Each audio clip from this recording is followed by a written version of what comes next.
Greetings, Earth and Space Explorers. Welcome to Doc Waller's Earth and Space Report for Friday, April 29, 2022. I'm your host, Bill Waller, an astronomer, science educator, and communicator, coming to you on a flowery spring evening in my hometown of Rockport, Massachusetts. These Earth and Space Reports are intended to engage and inform people like you who are curious about Earth as a planet, who care about our life-sustaining environment, and who wonder about the greater cosmos, including our place in space and moment in time. Video recordings of these reports are archived on the Earth and Space Reports YouTube channel. They are also in regular rotation on the 1623 Studios Community Access Cable Television channel. I am grateful for the continuing interest and support shown by Rockport educators and students, Cape Ann cultural colleagues, cohorts of the Gloucester Area Astronomy Club, sundry science and education associates, far-flung friends, family, and other curious folk. Thank you for participating. This evening, I will talk on surfing the Auroral Cascade, insights and enigmas. The associated research was done over the summer of 2021 with student Mu Cheng Ma, who goes by Max. As you will see, we had some success explaining how the dominant colors of auroras are produced by collisionally excited oxygen atoms at altitudes of 100 to 200 kilometers. We had greater difficulty understanding how incoming electrons from the solar wind attain the velocities necessary for collisionally exciting those oxygen atoms in the auroral zone. So let's go to it. I will now share my screen and begin the presentation. So share the screen, share, and slideshow from the beginning. All right, so as I said, surfing the Auroral Cascade, insights and enigmas. Some of you may be familiar with the Snoopy characters.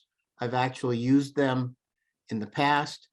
What's a small active speaker? There we go. And I've used them in the past to highlight what's going on in the Milky Way, but this is appropriate for the theme of auroras. And for you amateur astronomers, you might recognize some of these star patterns here. This is the belt of Orion and the sword of Orion here, and this is the Pleiades right here. So this is taken, I believe, in Iceland, this picture. So here we go. Auroras occur in both the northern and southern night skies. So for the north, they're called Aurora Borealis, and the south, they're called Aurora Australis. And they're usually at latitudes that are pretty high, exceeding 60 degrees north or south. But sometimes they attain more intermediate latitudes, like where I live in Cape Ann at around 40 degrees. And this is proof of that, a view from Lanes Cove in Gloucester, Massachusetts, showing aurora with different colors. The auroras, their incidence and intensity increase towards the poles. That's because Earth's magnetic fields converge there. That's an incredibly, what was this called? The Vortex Aurora. And this followed a coronal mass ejection from the sun, a solar storm. And this is what happened in the auroral zone. Pretty impressive. So basically, where the action is occurring is at these higher latitudes, both in the northern hemisphere and in the southern hemisphere. So if you want to see auroras and you want some guarantee that you'll see them, you could go to Alaska, or what is this, Ellesmere Island, Greenland, Iceland, and Sweden and Norway. Those would be good. And a lot of Russia is within what is known as the Auroral Oval. And in the southern hemisphere, the Auroral Oval is basically over parts of Antarctica. And you might notice that the oval is not centered on the spin axis, and that's because the magnetic axis, the axis of the magnetic field is not exactly coincident with the axis of spin. And if you're interested in learning about auroras, you can follow them on what is it?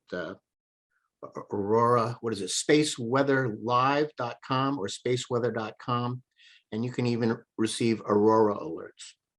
I'd have to say that I haven't had much luck. I've only seen auroras a few times back in the late 60s from my home here on Cape Ann, in the 80s from the Seattle area, and it was a light polluted area, so it must have been a very bright aurora then. And then also in the late 90s, I saw it from Massachusetts, from Boston to Cape Ann.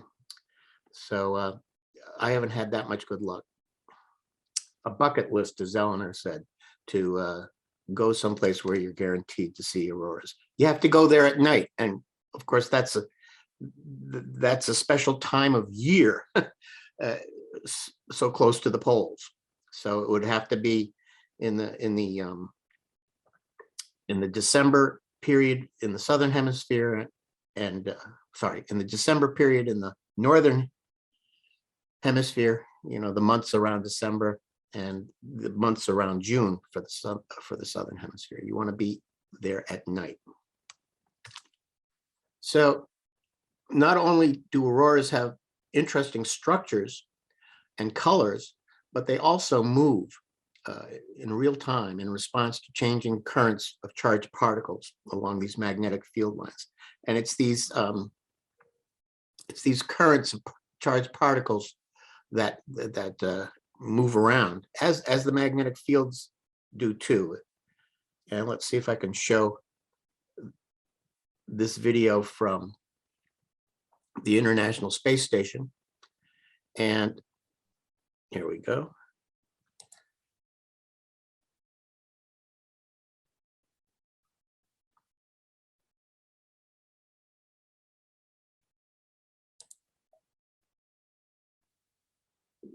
Baffin Island, by the way, yes. So here's the space station. It's moving as well, but you can see that the aurora, the ripples are changing. There's stuff going on.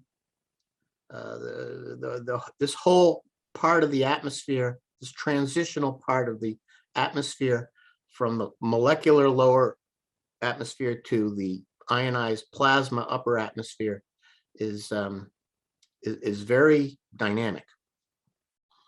Okay, so now we get rid of that and go back to the PowerPoint. And here we go. Okay. So you can get involved as well as a citizen scientist to help with aurora research. The Zooniverse has a whole lot of citizen science projects, the Zooniverse portal. And one of them is this Aurora Zoo, which several of my students in a citizen science course checked out, and it ended up being their favorite. And so this is typical of the Zooniverse projects. They tell you about it.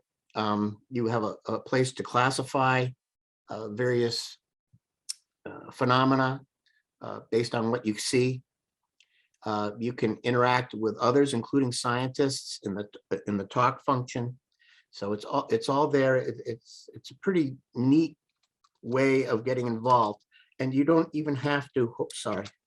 You don't even have to know much beforehand. So now I'm getting into the Zooniverse portal, and here is basically an example where they're showing a piece of an aurora, and they ask you some questions. So you might choose aurora everywhere, or you might choose edge, but definitely you would not choose no aurora. and probably not irregular blobs and not coronal rays. And so this is the sort of classifying that you can do. They're just trying to figure out how these auroras move on a finer scale. Okay, so now I want to get out of this.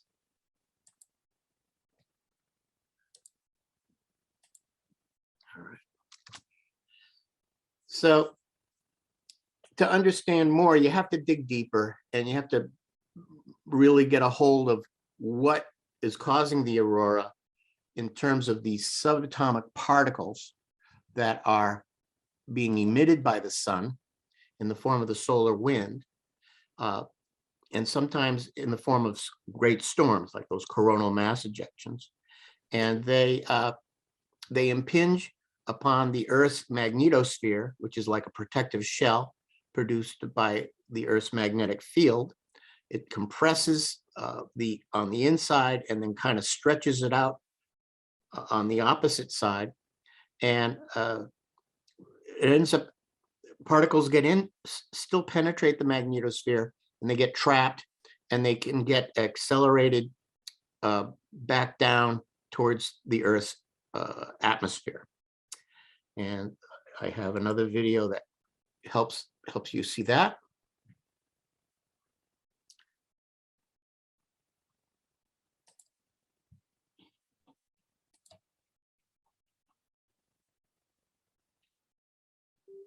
Our sun is constantly blasting huge amounts of hot plasma out into space. All those charged particles have a big effect on everything in their path. So what's protecting Earth from the solar wind and solar storms? Earth's thick atmosphere provides some defense, scattering and absorbing solar particles before they reach the surface.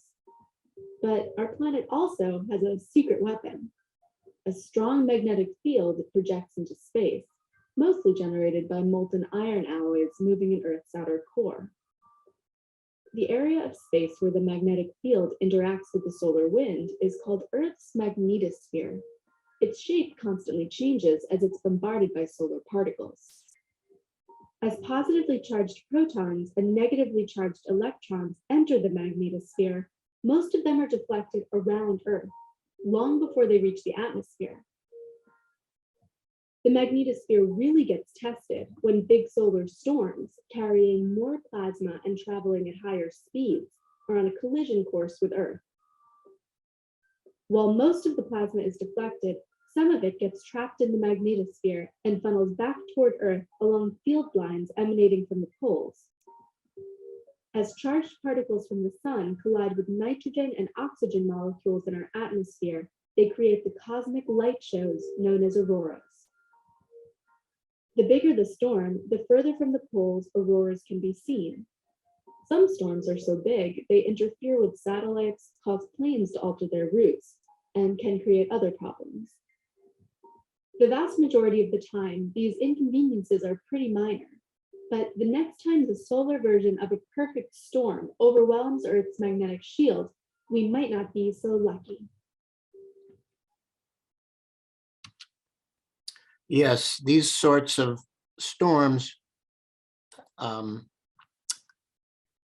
been the cause of giant blackouts in, I think, in Northeast, including Quebec and much of the Northeast United States.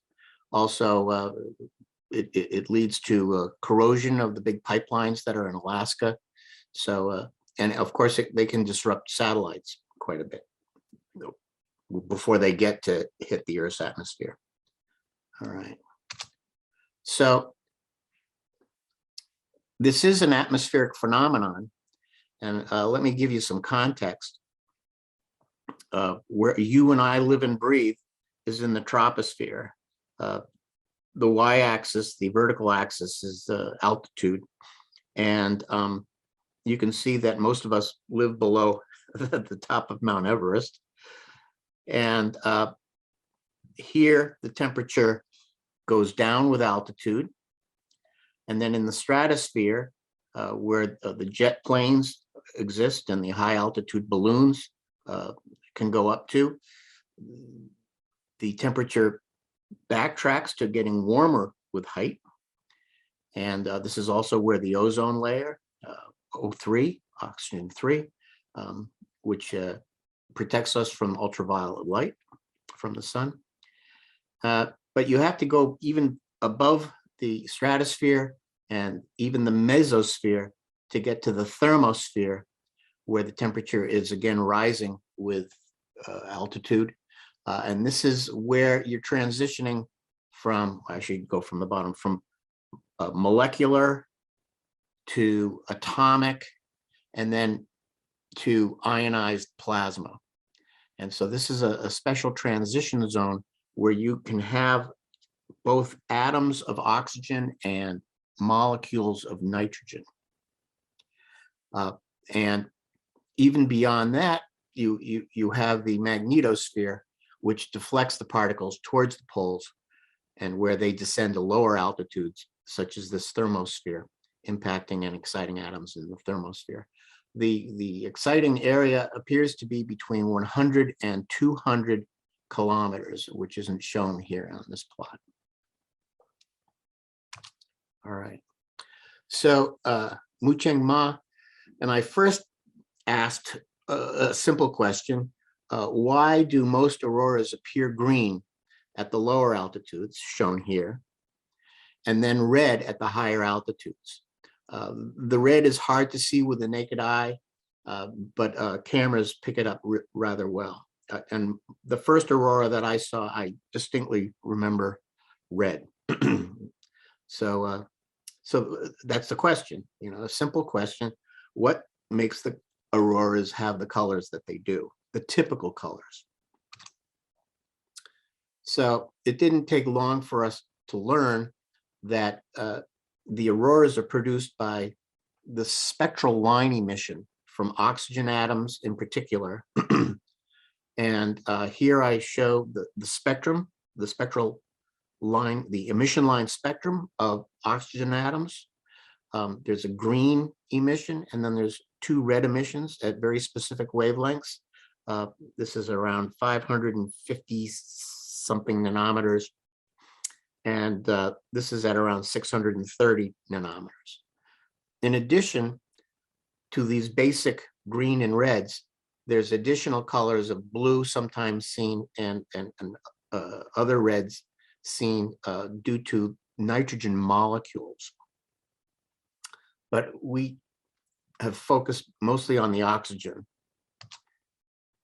The other thing to note is that when you go from 100 kilometers, where the green seems to be very prominent, to 200 kilometers, where the red is more prominent, there's a tremendous decrease in the density of particles.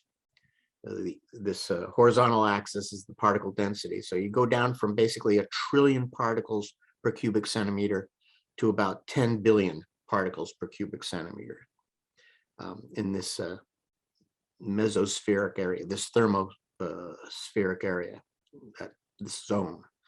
And so that ends up being a critical change. And this gets into the actual quantum physics of the oxygen atom. And here is an energy level diagram of the oxygen's outermost electron. The electron usually stays in this, it chills basically. The electron stays in this lower energy level. But if it gets hit by an electron with sufficient velocity, it can go up to this level, all right? And it takes an energy, an electron energy equivalent to a velocity of about 1,000 kilometers per second to get it up here. And it will then go back down to its rest state by emitting light in the form of a photon. And it first emits light at 5577 angstroms, or 558 nanometers. And that's the green emission right here. And I think most of the emission is in the green. That gets it to this level. And from there, it will emit in the red wavelengths, the 630 nanometers or 6,300 angstrom levels. Okay, so those are the two transitions that lead to the green and the red emission respectively. But wait, there's more. It takes different amounts of time for this transition to occur. The green transition occurs relatively quickly, within a second, 0.83 seconds, whereas the red transition, the electron transition of energies leading to the red emission, that takes much longer, about 159 seconds. That's almost 3 minutes. This is because this is known as a metastable level in quantum physics. And the problem is that that is a lot of time, and the atom could be hit by an electron well before it emits, makes the transition and emits. And so the electron can be collisionally de-excited before making the jump. And so that's an issue with the red emission. And that issue becomes greater at higher densities, where you have more collisions. So the basic relationship has to do with the rate of collisions. That's P sub C. And it goes with the particle density n. It goes with how big your target is, the target area as well. You can get greater hits if your target is bigger. And it goes with the velocity. If you have a swarm of electrons, if they're going faster, you'll get more hits per second as well. So this is the basic equation. And you don't want the rate of collisions, the collision rate, to greatly exceed the transition probability of the electron. For the green transition, the transition probability is very high, but for the red transition, the transition probability is very low. And so if your collision rate is much greater than your transition probability, you're not gonna have the transition, because it'll get de-excited. That is why the red emission is squelched at the lower altitudes. Those altitudes have denser gas. With the denser gas going up, the collision rate goes up. And so we were able to sort of qualitatively explain why you don't see the red emission at the lower altitudes. But we could go further. We could examine the parameter space, and I'll guide you through this. This is a plotting routine called Desmos, and all the quantities. Here's the collision rate in the vertical axis, and it's a log has been taken. It's a log plot. The velocity is on the horizontal axis, and the log has been taken. For example, 2 corresponds to a velocity of 100, and 4 corresponds to a velocity of 10,000 kilometers per second. And that relationship, which I just showed, basically ends up being a linear relationship in this log plot. So here are the collision rates for different cross-sectional areas, for different target areas, because the literature shows a range of what the target area is. It could be 10 to the minus 17 centimeters squared. Or sorry, what is it? 10 to the minus 17 centimeters squared, 10 to the minus 18, and 10 to the minus 19 centimeters squared. So I tried to span the basis, span the parameter range. And then a critical line is this horizontal purple line, because that's the transition probability for the green emission at an altitude of 100 kilometers, where the green emission occurs. And so what you want really is your collision rate to be very close to this line. You certainly don't want it to be much higher because, as I said, you'll de-excite the transition. So I would say that around here, basically around here, the collisional rate is a little higher, but it's close enough to the transition probability. This line is a measurement that was taken using a spectroscope decades ago, and they measured how fast the oxygen atoms were moving, and it's around 1.4 kilometers per second or 1.2 kilometers per second. I can't remember, 1.4 kilometers per second. But if you what's the corresponding electron velocity? If the electrons, which are much less massive, have the same energy as the oxygen atoms, and you end up getting a velocity for the electrons of about 180 kilometers per second. And using that, there does seem to be a sweet spot around here that's okay. But what's right out is this other velocity, which is 20,000 kilometers per second, because it would predict much greater collision rates than could be handled, because much greater than the transition probability. And this velocity of 20,000 kilometers per second is predicted from a model which has the electrons coming from the solar wind at around 300 kilometers per second, and then they get accelerated by Alfvén waves in the magnetosphere. What are Alfvén waves? They're magnetohydrodynamic waves, which the electrons can literally surf and attain much higher velocities. This has been measured by satellite, but at much higher altitudes in the magnetosphere. It also has been modeled, as I said, and they've done laboratory experiments which make it suggest that it's feasible. So certainly there is an acceleration mechanism which could get the electrons going faster, and they seem to need to go faster because the transition energy requires around 1,000 kilometers per second. So here we have a discrepancy. What seems to be necessary is a velocity of about 180 kilometers per second. The actual transition energy, the energy required to get it up to its excited level, is more like 1,000 kilometers per second. And then there's this stuff going on at much higher altitudes of 20,000 kilometers per second. So yes, we explored the parameter space, but we got a little more confused as a result.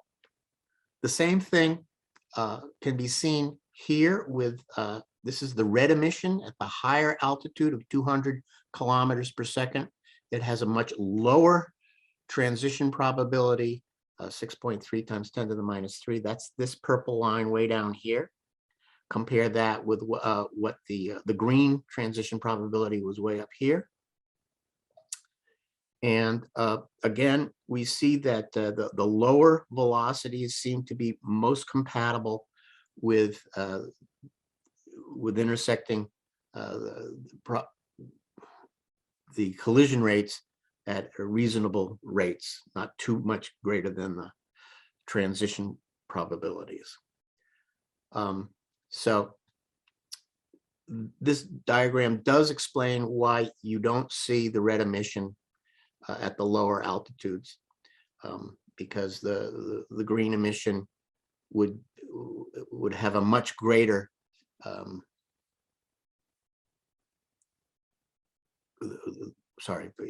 at these lower altitudes, the red emission would not make it because the densities are much too high, right? And you'd end up getting a much higher collision rate. Okay, so I know that's a little bit of going into the woods, but this led to some conclusions, at least, that perhaps there's an auroral cascade model that might explain these issues of disparate velocities. So you can start with incoming electrons from the solar wind, and they range from 100 to 500 kilometers per second, It takes about 2 days for these particles to make it from the sun to the Earth. And a good average is around 300 kilometers per second. And that's not enough to actually get the electron excited to the level that it needs to be.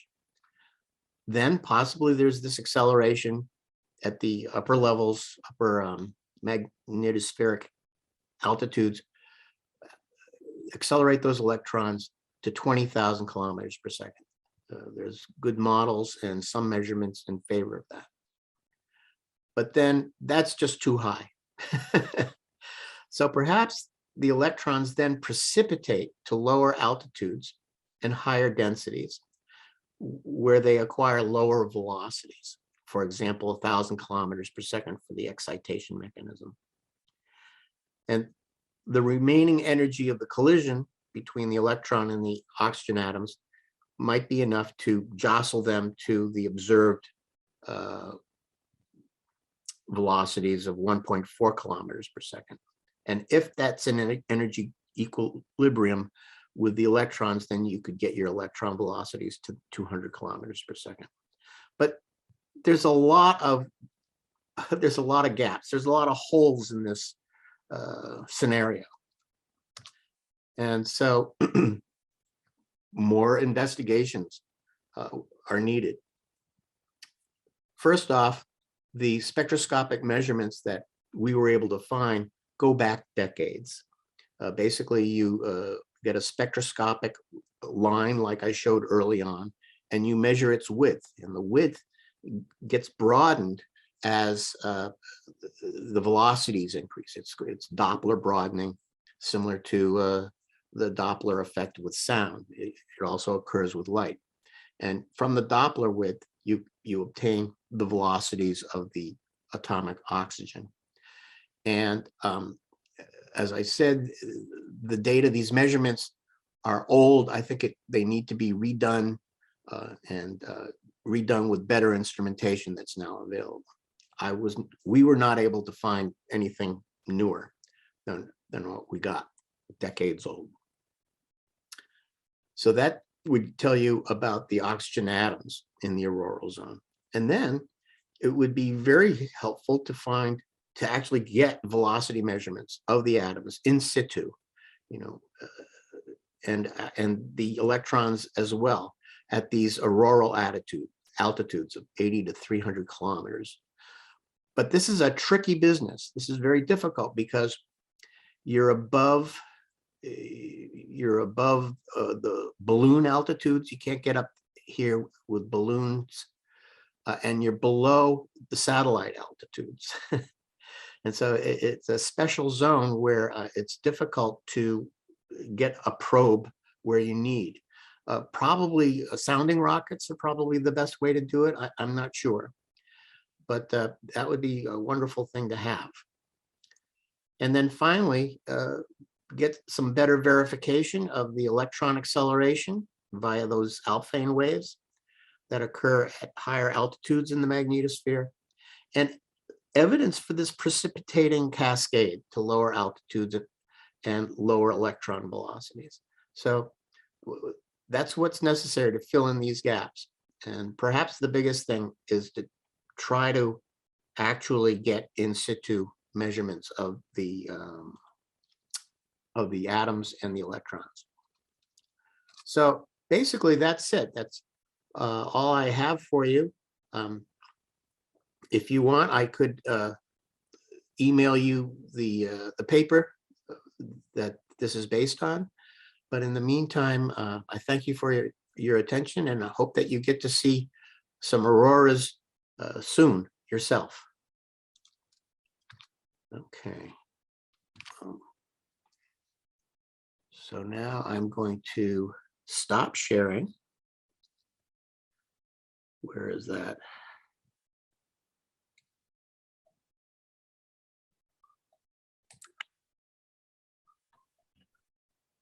Stop share. I just saw it. Come on. Okay. Can I ask questions? Yeah, now's the time. I thought you recorded the question, the Q&A as well. Yeah. Okay, we got the gallery. All right, we're all set. Oh, should we have speakers one at a time? Maybe the speaker. Okay. All right, Bill. Yeah, I was just wondering, I mean, it looks like interesting work there trying to figure out what's going on, but you focused on oxygen a lot. You didn't look at nitrogen that much? No, didn't try it. I basically stuck with the dominant mechanism of oxygen. It was, I figured atomic line emission is easier to understand than molecular band emission. Right, there's no atomic nitrogen up there? Apparently not. There's both molecular nitrogen and charged molecular nitrogen, an ion, a positive ion of it. So that would be something to work on as well. It's rarer, the nitrogen emission. Right. Okay. But I could challenge you, Bill. In what way? To do similar work on the nitrogen molecule. Okay. There was some things in the chat I want to just, while waiting for other people to chime in. Stunning images. Bill, you said that the island that I said was Ellesmere Island was actually Baffin Island. So that's true. Dancing curtains. They remind me of, what's that candy? Ribbon candy? That candy that is impossible to eat because it digs into your gums.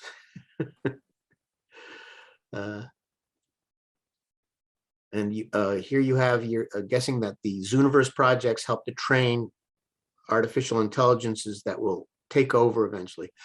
Yes, a lot of the Zooniverse projects, I don't know about the Aurora Zoo, but a lot of them are providing ground truths for AI, for artificial intelligence. Yeah.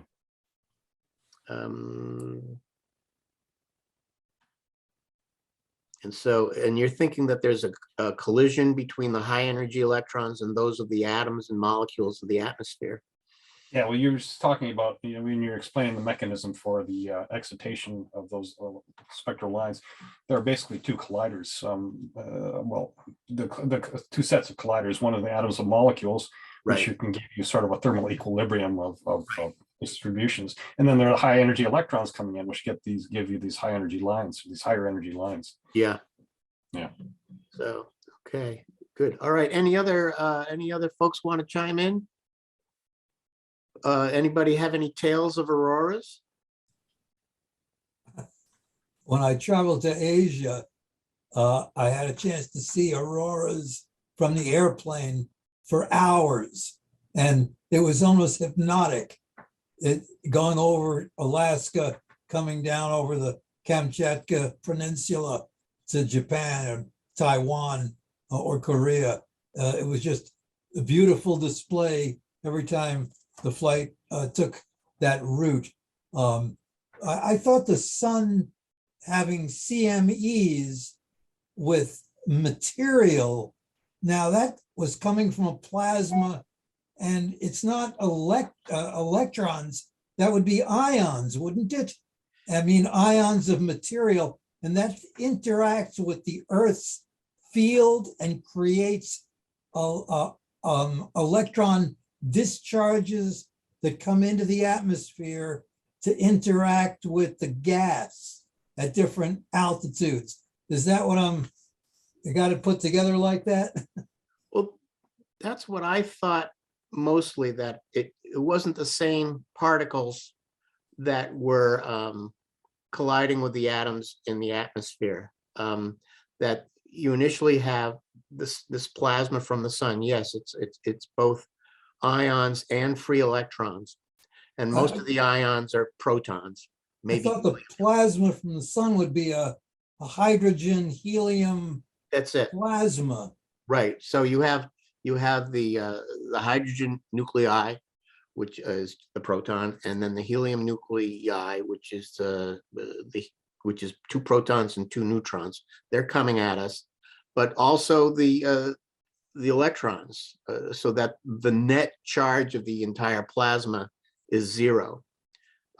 And apparently, these are the same electrons which somehow make it down to lower altitude. So I was kind of surprised. I thought it was a pinging of the magnetic field, and then the disturbed magnetic field would induce currents of material that's trapped in the magnetosphere.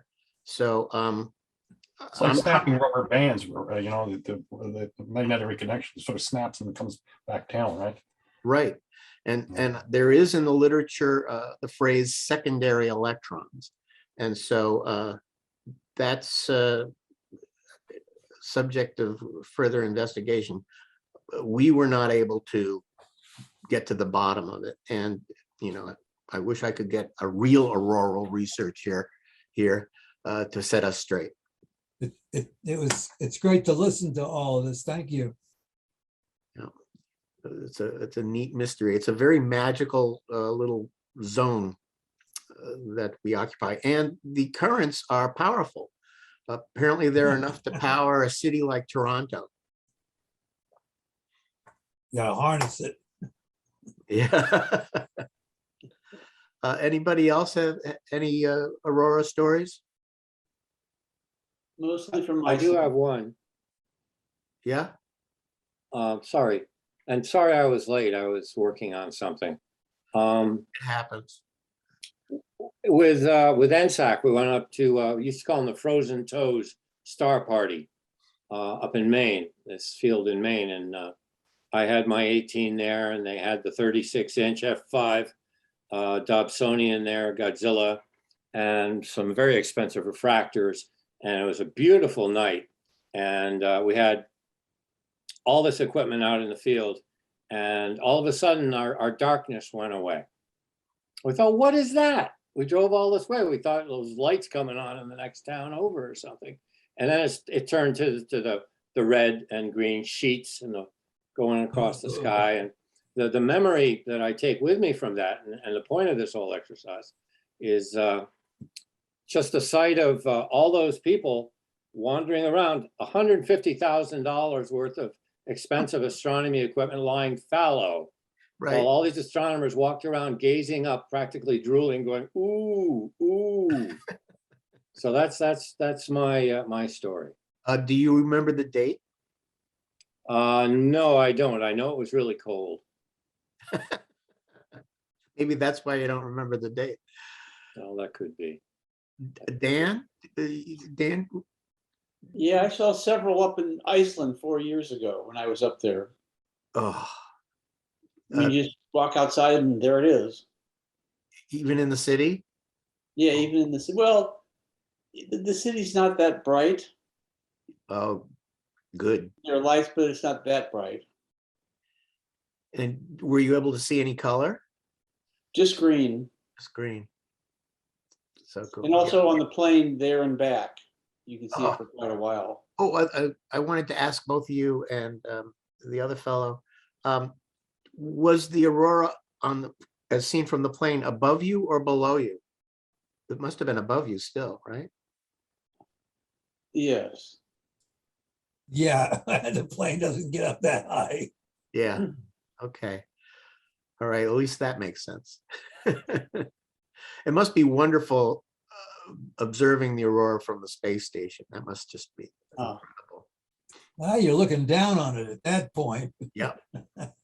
I wonder about the top of those cloud formations where you have the discharge, that the sprites and the other discharges that go up from the cloud lightning strikes, sprites and something else. And they only see that from the space station. Yeah. It's an interesting field. Yeah, we almost, I think he wanted to, initially, Wu Cheng Ma wanted to consider all these discharge phenomena, but we ended up just trying to focus on one, the auroras. But the sprites activate, I think, the same emission. And then there are these things called steves. And I don't remember what the acronym is, but those are these long linear glowing phenomena which can be confused with contrails unless you look carefully. And so strong thermal emission velocity enhancement. Thank you, Bill. And those seem to be getting noticed more and more. Maybe it's because of our climate is changing, who knows? So, anybody else? Okay, because otherwise, that's all I got. It was well done. Thank you. Thank you very much. Yeah, Okay, thanks, Bill. I'm green. I'm for me, I'm green with envy, let's say. green with envy. Oh, that's so bad, Buzz. Now Bill's seeing red. Yeah. Thank you, guys and gals. Thank you very much. Thank you. All right. Take care, everybody. Good night. Bye-bye. Bye. Bye.